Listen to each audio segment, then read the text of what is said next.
All right, here with us now, contributing columns to the Washington Post, George Conway, and CNN contributor and former Nixon White House counsel John Dean. George, I want to start with you, counselor, just for a quick reaction on what we just heard there.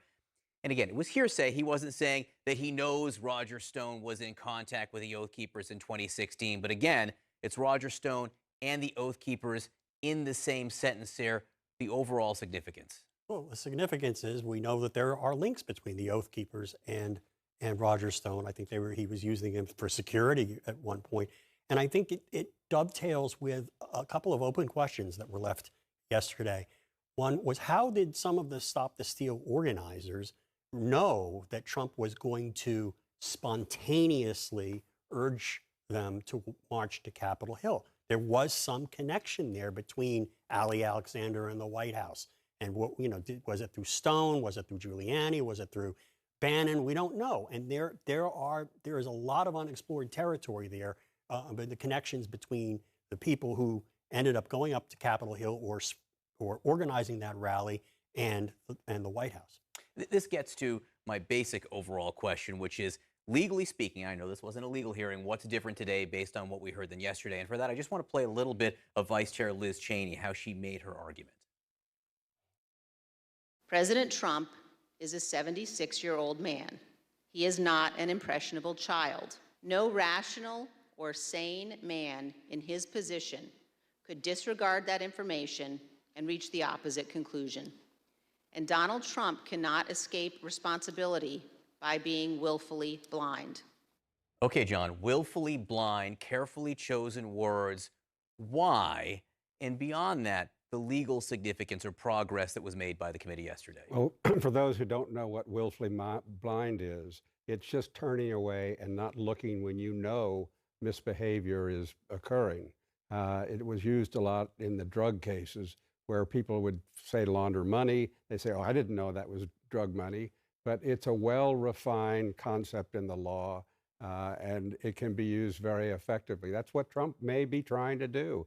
But she's pinning him right early and saying, we're not going to tolerate this. John, what did you think about some of those unanswered questions that George raises from yesterday about how did they, assuming many of them knowing that Trump was going to call for them to go to the Capitol, even though it wasn't in the actual speech, Trump was ad-libbing it, even though he planned to say it.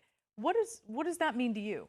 Well, we did learn that he had tipped his hand to several people. So the word had probably gone out quietly. They knew what they were supposed to do when they got there. They were loading their arms and putting them over in Virginia. They were ready to do whatever was necessary. So I think there was more. The breach was huge, but not for any way other than to help the Trump supporters who were there to cause trouble.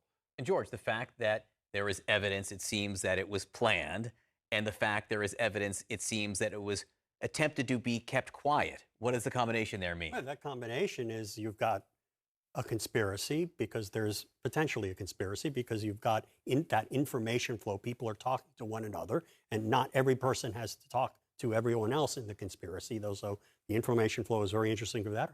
And the fact that it was concealed shows the potential criminal intent, because it shows that you knew you were doing something wrong and something that you would be called out on. And so you didn't want it to be revealed until the very moment you wanted to bring it out.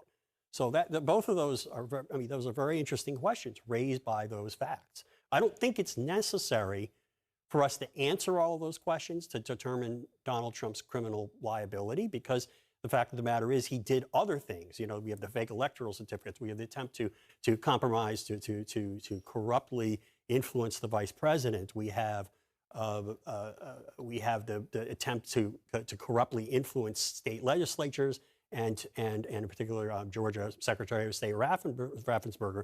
Of all that, this could add, at a minimum, what Trump did on January 6th and the call out to his supporters to be wild on December 19th. That adds to the idea that he was ready to use any means necessary to stop the counting of electoral votes on January 6th, which he knew was the last step necessary for the election of Joe Biden. And he should have known, what happened was this should have been done as Cipollone said, on December 14, when those votes were signed, the electoral votes were signed and sealed and ultimately delivered to the Capitol. And, you know, the fact that he was still trying, he knew he had to stop them from being counted. And there was no legal way to do that. He was told left and right, there's no legal way to stop this. And so he was resorting to illegal, potentially illegal means, trying to persuade his vice president to violate his duties and encouraging a mob. His weapon was the crowd. And yet, are we in a place where any more of what we have heard would stop Donald Trump from pursuing another run for the White House? No, it's actually encouraging him to do it. And Because where does that leave us? that leaves us with 2 years of possible hell. He's going to run, and unless, you know, if there are multiple people running against him, he could get the nomination with 35 or 40% of the vote. That's basically what he did in 2016 because of the way the rules are set up and because, you know, it's a fractured field. And this is not going to be, this campaign that he would run isn't going to be the kind of campaign that sensible political advisors would tell him to run, which would be about, you know, gas prices and so on and so forth. It's going to be about him because this is stirring him up. He's getting crazier and crazier. If you look at his Truth Social feed, this is driving him nuts. And one of the things about this hearing is it's going to make him more obsessed with relitigating the 2020 election, and he's going to say a lot of crazy stuff.